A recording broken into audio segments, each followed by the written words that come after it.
Hello guys! So samahan nyo nga kami sa pinaka-busy araw namin at marami nga tayong gagawin dahil nga na-invite tayo sa event ng Farmers Day na mag-promote ng ating business. So short storytelling nga muna tayo kung bakit nga kami nakapag-join dito sa Farmers Day o nakapag-promote ng aming business. So dito nga sa lugar namin sa Rizal Nueva Ecija, magaganap nga ang fiestahan. Isa nga sa mga program nila ay magkakaroon nga sila ng Farmers Day. At kasabay nga ng Farmers Day na ito ay ang mga small business na na-invite na mga produkto na gawang Rizaleño. And syempre na-invite nga tayo doon at isa nga tayo sa mga napili na makapag-promote ng ating business. At syempre, dahil kasi simula nga lang din namin, hindi ko nga din na-expect na mai-invite nga kami sa ganitong programa. Kaya nung na-invite nga din ako, syempre, nag-join na rin ako at sinabi ko nga willing akong sumali sa programa syempre, ito. Medyo pinaghandaan nga natin to. Talagang binili ko yung mga kailangan ko para dito sa event na ito. So, syempre, ito nga yung first event na sinalihan ko at sobrang nakakatuwa nga dahil may ganitong programa dito sa aming lugar. So, syempre, sobrang malaking opportunity para sa akin to para matuto at syempre makagain ng experience at kung ano pa yung mga pwede kong itama sa mga susunod na event na papasukin ko. Pero syempre, sobrang nakaka-overwhelm tong araw na to para sa akin dahil ito nga yung unang event na sinalihan ko. At di ko nga din naakalain na tatangkilikin nga ng ibang tao yung mga paninda ko.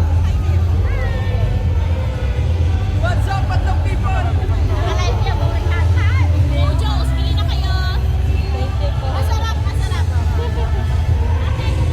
So sa mga oras nga na yan, mga alas 12 na nga din yan at malapit na nga din matapos yung event at meron nga din palibreng pagkain dito at sa amin. At kung makikita nyo nga dyan, medyo pagod na nga tayo dyan dahil marami nga tayong ginawa at pabiyahe-biyahe nga tayo pabalik-balik ng bahay namin. So pagkatapos nga din ng event, inuwi ko na nga din yung mga paninda ko at syempre medyo gumayak tayo dahil meron nga rin tayo mga pa-order ng mga oras na yan. So nag-deliver nga ako nyan sa Jollibee at nagtatanong nga ang aking reseller kung meron daw ba akong pasobrang mga tinda ngayon. Sobrang nakakatuwa nga lang din dahil yung small business ko nga na to kahit sa ibang tao nakakatulong na nga din siya kahit paunti-unti. So pagkatapos nga lang din namin mag-deliver, dumiretso nga lang din kami sa palengke para nga mamili ng mga kailangan namin at bilao para sa mga pa-order namin na pabilao. At para nga din po sa mga hindi pa nakakaalam, nagpapa-order nga din po kami ng mga produkto namin na nakabilao. At tulad nga po ng butchi, maha at palitaw. So nag-a-accept nga po kami ng mga pa-orders kapag nga po merong mga occasion sa inyo, pwede po kayo mag-message para po may reserve natin para pagkatapos sa inyo. Nga lang din namin mamili, ayan at nagbibitbit na nga si daddy ng aming mga paninda doon sa aming papwesto. So, inalaw nga kami na lumipat doon sa kabilang event para naman makapagbenta pa kami o makapagpaubos ng mga paninda namin. Sa totoo lang, wala talaga akong idea kung anong event ang meron ngayon dito. Pero dahil nga meron tayong opportunity na makapagtinda, greenab na nga din natin. So, ipinasok nga namin yung tricycle dito sa court dahil nga kailangan namin mabitbit yung mga gamit namin at pwede naman pala namin ipasok dito para medyo hindi na rin kami mahirapan. So, ito na nga lang din yung mga natira namin paninda at pinapaubos na nga lang din namin. So, yun lang. Salamat sa panonood.